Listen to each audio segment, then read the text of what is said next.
पाणी सोडा। मला तर वाटतं उद्याच्या उद्या पाणी सोडा, तो मीटिंग होत बसेल नंतर। कोरडं पडलाय, कुठेच पाणी पुरवठा वॉटर सप्लायची सगळ्या कोरड्या पडल्या। आता लोक मरायचे का? हां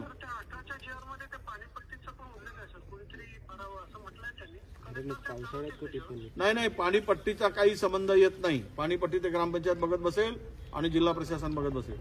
तुमचं काम आहे त्या डॅम मधून पाणी सोडायचं, तेवढं त्या कलेक्टरला उद्या परवाच्या बैठकीमध्ये सांगा। हे आता कधीच असा विषय आलेला नाही। ज्या वेळेस टंचाई निर्माण होते, टंचाईमध्ये सगळे निकष बाजूला करतो आम्ही। टंचाईमध्ये कुठलाही निकष राहत नाही, सूट देतो 100%। वॉटर सप्लाय स्कीम बंद पडल्यावर आपण निकष लावून किंवा त्यांच्याकडून वसुली करून आपण पाणी देणार काय? म्हणजे मेल्यावर पाणी टाकणार त्यांच्या तोंडात। असं सोमवारी पाणी सुटलं पाहिजे, नाहीतर सोमवार तुमचा मंगळवार माझा। मग पहा काय करायचं। तुम्हाला पाठवतो ना तो पत्र, पाठवतो आता।